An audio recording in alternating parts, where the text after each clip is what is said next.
লোকমান একজন ব্যক্তির নাম, কোন নবীও না, কোন সাহাবীও না। অথচ লোকমান একজন কামলা, মানুষের বাড়ি কাজ কইরা কইরা জীবন চালাইতো। আল্লাহর কাছে এত দামি হয়ে গেছে যে লোকমানের কথাগুলা এত প্রিয় হয়ে গেছে, লোকমানের নামে আল্লাহ পাক কোরআনে একটা সূরাই নামকরণ করেছে। ভালো কইরা সুবহানাল্লাহ। সূরার নাম লোকমান। আল্লাহ তাআলা লোকমান হাকিমকে জ্ঞান দিয়েছেন, প্রজ্ঞা দিয়েছেন। ওয়ালাকাদ আতাইনা লুকমানাল হিকমাতা আনিশকুর লিল্লাহ।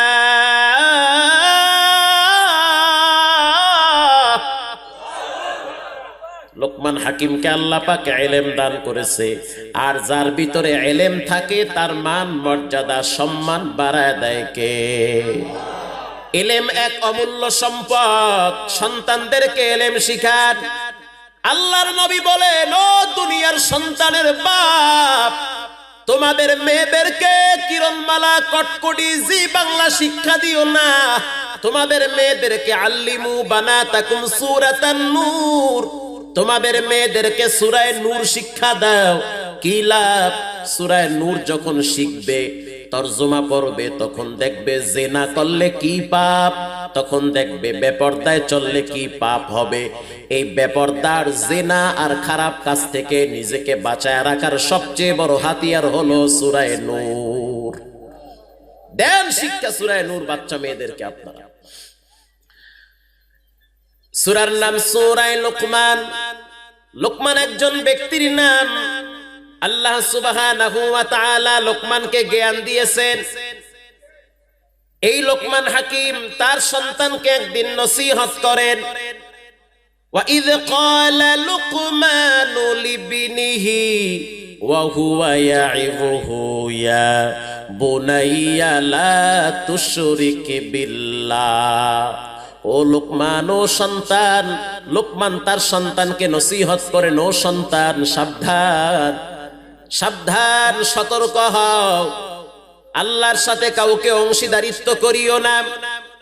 বাপ সন্তানকে নসিহত করেন, আল্লাহর সাথে কাউকে অংশীদারিত্ব করিও না।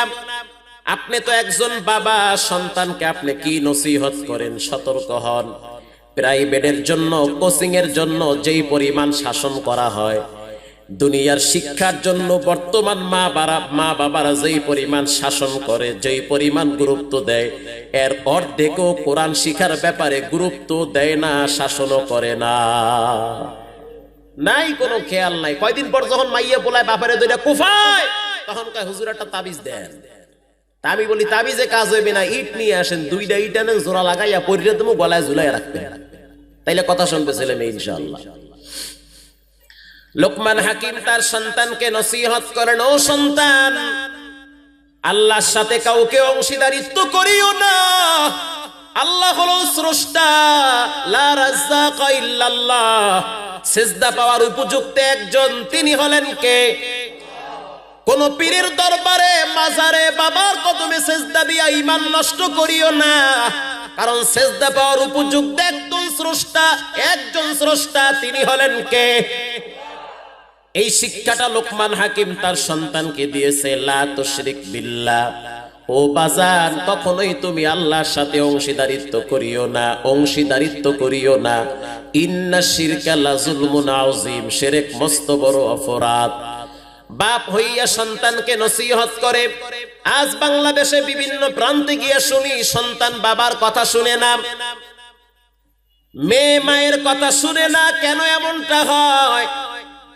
আরবিতে একটা প্রবাদ বাক্য আছে, কামা তাদিনু তুদানু, যেমন কর্ম তেমন ফল। আপনি আল্লাহকে কিছু দেন, আপনি আল্লাহর পক্ষ থেকে পাবেন। আল্লাহকে দিবেন না, শান্তির আশা হাত বিছায়া করলেও শান্তি হবে না। কথা বুঝেন নাই? আপনি আল্লাহকে নামাজ দেন না, আল্লাহকে জিকির দেন না, আল্লাহকে কোরআন তেলাওয়াত দেন না, এখন যদি ছেলে মেয়ের থেকে ভালো আশা করেন, হবে না। কারণ যখন বাপ সন্তানকে নামাজের ব্যাপারে, কোরআনের ব্যাপারে, আল্লাহর ব্যাপারে সতর্ক করে, তখন সন্তানের কলিজার ভিতরে মা বাবার মহব্বত ঢুকায় দেয় কে?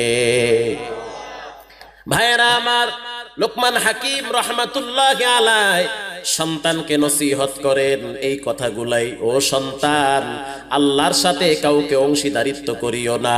ওমরে ফারুক রাদিয়াল্লাহু তাআলা আনহু এবার সন্তানের বাবার বিচার করতেছে। কি মনে আছে আপনাদের? না মনে নাই, ভুলে গেছেন?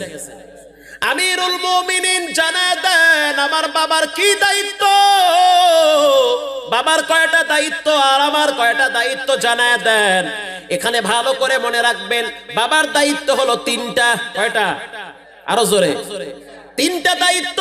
বিড়ি খাইয়া টালয়া রাস্তায় পইরা থাকেন না, ঠান্ডা মাথায় চিন্তা করেন, বাবা হয়েছেন, দায়িত্ব আপনার কাঁধে একজন দিয়েছেন, তিনি হলেন কে? এক নম্বরে বাবার দায়িত্ব সন্তানের জন্য ভালো একটা মা নির্বাচন করা। এর যুবক, যেই মেয়েরে বিয়া করবা, খবর নিয়ে দেখো মেয়ের মা নামাজ পড়ে কিনা, কোরআন পড়ে কিনা। মেয়ের মা যদি নামাজ পড়ে, মেয়ের মা বাবার ভিতরে সম্পর্ক যদি ভালো থাকে, মেয়ে যদি দিনদার হয়, পরিষ্কার হয়, আল্লাহওয়ালা হয়, মেয়ে যদি আল্লাহরে মানে, নবীরে মানে, তোমারেও মানবে। আর মেয়ে যদি নামাজ না পড়ে, আল্লাহরে না মানে, নবীরে না মানে, বেপরদায় চলে, মনে করবা বিপদে পড়বা, সাবধান সাবধান। কিছুদিন পর ওই মেয়েটা তোমার ঘরে আসবে, শান্তি শৃঙ্খলা থাকবে না, সংসার ভেঙ্গে চূর্ণ বিচূর্ণ হয়ে যাবে। হাজারো পুরুষ স্ত্রী নির্যাতনের শিকার আছে না নাই? অসংখ্য পুরুষ আছে ভাইয়েরা আমার। এজন্য সাবধান। আর মা বোনদেরকেও বলবো, সবর করেন, জিহ্বায় তালা লাগান, অভিশাপ দিয়েন না। অনেক মা বোনরা নিজের কলিজার টুকরা সন্তানকে অভিশাপ দেয়।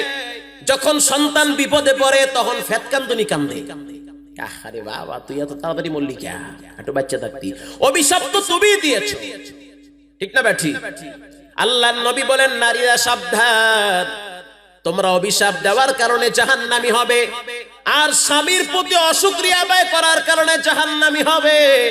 এই দুইটা জিনিস থেকে তোমরা বেঁচে থাকো, আমি রাসূল বললাম তোমাদের জন্য জান্নাতের গেট আল্লাহ পাক খুলে দিবে। ধৈর্যশীল নারী হও, ধৈর্যশীল নারী হও। ও